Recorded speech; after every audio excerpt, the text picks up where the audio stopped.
Bismillahirrahmanirrahim. Assalamualaikum warahmatullahi wabarakatuh. Alhamdulillah wassalatu wassalamu ala Rasulillah la haula wala quwata illa billah. Ikhwati fillah yang dirahmati Allah Subhanahu wa taala, kita akan melanjutkan menggali dan merenungi makna nilai yang terkandung dalam kalimat ulul albab dalam Al-Qur'an. Sebelumnya kita sudah menerangkan makna pertama adalah at-taqwa. Bahkan Allah Subhanahu wa taala menyampaikan di 4 tempat dalam Al-Qur'an perintah bagi orang-orang ulul albab, orang-orang yang berakal untuk bertakwa kepada Allah dengan sekian maknanya. Kemudian kesempatan kali ini kita akan melanjutkan makna yang kedua dari kata ulul albab yang Allah sebutkan dalam Al-Qur'an. Sebelum kita masuk makna yang kedua, kita akan menutup makna takwa daripada yang disampaikan oleh seorang mufassir, Imam Muhammad Rashid Ridho rahimahullah dalam kitab Tafsir Al-Manar. Beliau menyebutkan sangat menohok sekali bagi kita untuk semakin meningkatkan takwa kepada Allah. Kata beliau,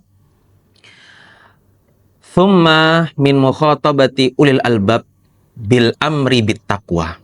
Kemudian di antara Allah berbicara kepada hambanya yang bergelar ulul albab adalah perintah untuk bertakwa. Ta'ridun sebagai lawan kata bi anna ghairal muttaqi la lubbalahu wala aqal. Maknanya orang yang tidak bertakwa atau orang yang tidak meningkatkan takwanya kepada Allah, maka dalam makna tafsirnya la lubbalahu wala aqal. Berarti dia tidak menggunakan akalnya dan tidak berpikir terhadap anugerah yang Allah berikan berupa akal. Itu bagi orang yang tidak meningkatkan takwanya. Wa anna man kana lahu lub fa innahu bitaqwahu. Karena siapapun orang yang Allah anugerahkan akal pikiran, harusnya dia semakin takwa kepada Allah Subhanahu wa taala. Baik. Ini sebagai penutup makna takwa dari kata ulul albab. Berikutnya, ikhwati fillah yang dirahmati Allah, kita akan masuk makna yang kedua. Disebutkan bahwa di antara firman Allah Subhanahu wa taala tentang kata ulul albab adalah maknanya at-tadzakkur wat tadabbur. Mengingat, merenungi, mengambil faidah ya dari apa yang Allah Subhanahu wa taala perintahkan dalam Al-Qur'an. Disebutkan dalam 9 tempat atau 9 ayat. Kita akan coba urai satu persatu makna pada setiap ayatnya. Pertama, dalam Quran surah Al-Baqarah ayat 269. Allah Subhanahu wa taala berfirman, "Yu'til hikmata may yasha wa man yu'tal hikmata faqad utiya khairan katsira. Wa ma yadzakkaru illa ulul albab." Jadi Allah sebutkan di dalam ayat yang pertama terdapat di Quran surah Al-Baqarah ayat ke-269. Yang maknanya, dialah Allah yang telah memberikan hikmah may yasha kepada siapa yang Allah kehendaki. Wa may yu'tal hikmah, dan siapa saja yang telah Allah anugerahkan hikmah kepadanya, faqad utiya khairan katsira, maka sungguh ia telah diberikan kebaikan yang banyak.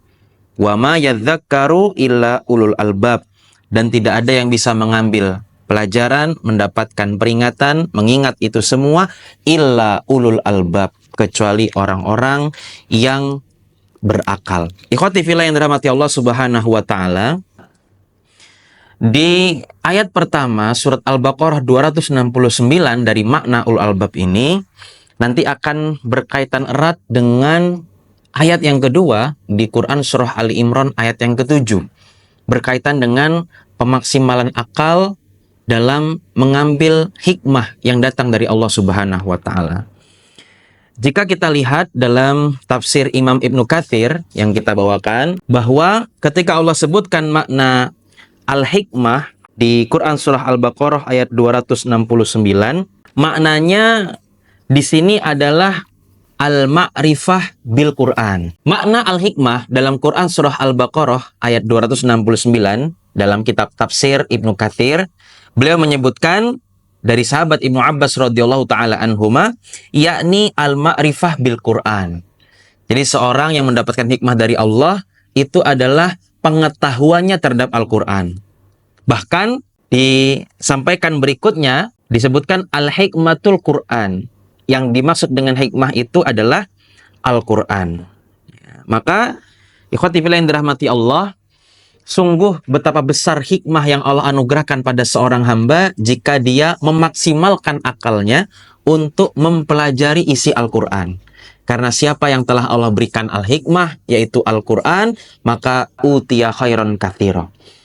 Ada banyak makna dari al-hikmah, tapi yang bisa kita ambil pada kesempatan kali ini adalah makna dari hikmah itu adalah Al-Quran. Pengetahuan seorang hamba yang memaksimalkan akal fikirnya untuk mendalami, memahami kandungan daripada Al-Quran. Kemudian, berkaitan erat dengan surah Ali Imran ayat yang ke-7. Ketika Allah Subhanahu wa taala berfirman, a'udzubillahi minasyaitonirrajim, huwallazi anzala 'alaikal kitab minhu ayatum muhkamat hunna ummul kitab wa ukharu mutasyabihat. Allah Subhanahu wa taala telah menurunkan kepada engkau Muhammad Alkitab Al-Qur'an yang dalamnya terdapat ayat-ayat muhkamat dan juga ada ayat-ayat mutasyabihat. Fa'ammal ladzina fi qulubihim zayghun fayattabi'una ma tasyabaha minhu ibtigha'al fitnah wa ibtigha'a ta'wilih. Kemudian Allah menerangkan kepada kita hambanya, adapun orang-orang yang dalam hatinya condong pada zaygh, kesesatan, fayattabi'una ma tasyabah, maka mereka akan mengikuti yang mutasyabihat. Minhu ibtigha'al fitnah, untuk mencari-cari fitnah, wa ibtigha'a ta'wilih, untuk mencari-cari takwilnya.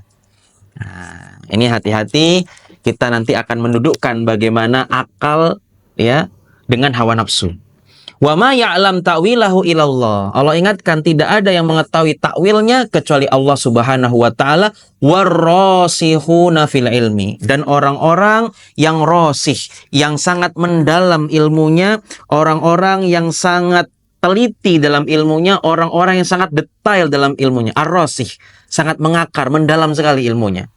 Yaquluna amanna bihi kullum min indi rabbina. Orang-orang berilmu itu, mereka akan mengatakan, kami beriman pada Al-Quran semuanya. Kullum min indi rabbina. Wa ma yadzakkaru illa ulul albab. Dan tidak ada yang bisa mengambil pelajaran besar kecuali orang-orang yang berakal. Ikhwati fillah yang dirahmati Allah Subhanahu wa taala, di dua ayat ini, Quran surah Al-Baqarah ayat 269 dan Quran surah Ali Imran ayat ke-7, erat kaitannya dengan bagaimana seorang mukmin memaksimalkan fungsi akal. Bahwa akal adalah anugerah yang Allah berikan untuk mendapatkan sebanyak-banyaknya faidah pada apa yang telah Allah turunkan berupa Al-Quran. Maka tadi Allah sebutkan siapa yang telah Allah anugerahkan al-hikmah, yang maknanya di antara makna al-hikmah itu adalah Al-Quran, maka sungguh dia telah mendapatkan khairan katsira, mendapatkan kebaikan yang berlimpah dari Allah Subhanahu wa taala. Karena sungguh kita ingat kembali sebagaimana perkataan ya sahabat Abdullah bin Mas'ud radhiyallahu taala an berkenaan tentang Al-Qur'an. Di antara mengapa kita memaksimalkan akal kita untuk mempelajari Al-Qur'an, karena dalam Al-Qur'an itu ilmal awwalin wal akhirin, adalah ilmu orang-orang terdahulu dan orang-orang kemudian. Luar biasa. Dan itulah al-hikmah, jamaah yang dirahmati Allah. Kemudian berikutnya, jangan sampai kita menggunakan akal untuk mengikuti hawa nafsu. Karena hati-hati, ada juga orang-orang di antara manusia yang Allah anugerahkan kelebihan, kecerdasan dalam akalnya, tapi dia gunakan untuk mengikuti hawa nafsunya, bukan untuk mengikuti apa yang Allah sampaikan. Sehingga ia mencari-cari fitnah, ia mencari-cari takwil sesuai dengan hawa nafsunya, bukan sebagaimana yang Allah Subhanahu wa taala maksudkan. Akibatnya apa? Kalau disebutkan dalam tafsir Imam Ibnu Katsir, tahrif. Ini yang mengkhawatirkan bagi orang-orang yang memiliki kecerdasan akal, dia bisa menyimpangkan makna Al-Quran, menyeleweng dari makna yang sebenarnya. Sehingga Allah ingatkan, wa ma ya'lamu ta'wilahu ilallah. Tidak ada yang mengetahui takwilnya kecuali Allah Subhanahu wa taala. Dan orang-orang yang Allah anugerahkan ilmu begitu dalam, ar-rasikhuna fil ilmi, hendaklah ia menjadi orang-orang yang ulul albab, yadzakkar, dia mendapatkan peringatan, tadzakkur, dia mengambil pelajaran dari anugerah yang Allah berikan berupa akalnya dengan tidak mengikuti hawa nafsunya. Ikhwati fillah yang dirahmati Allah Subhanahu wa taala, di dua ayat ini kita berhenti sejenak untuk merenungi. Jangan sampai anugerah yang Allah berikan berupa akal ini menjadikan kita memperturutkan hawa nafsu, mengambil makna daripada apa yang Allah sampaikan sesuai kehendak kita. Na'udzubillah min dzalik, bahkan sampai menyeleweng, menyimpang dari makna yang sebenarnya. Sungguh begitu celaka orang-orang yang berakal namun dia mengikuti hawa nafsunya, dan sungguh beruntunglah bagi orang yang memaksimalkan akal untuk mengkaji setiap apa yang Allah turunkan dalam Al-Quran sesuai dengan wahyu yang Allah firmankan. Semoga bermanfaat. Barakallahu fikum. Assalamualaikum warahmatullahi wabarakatuh.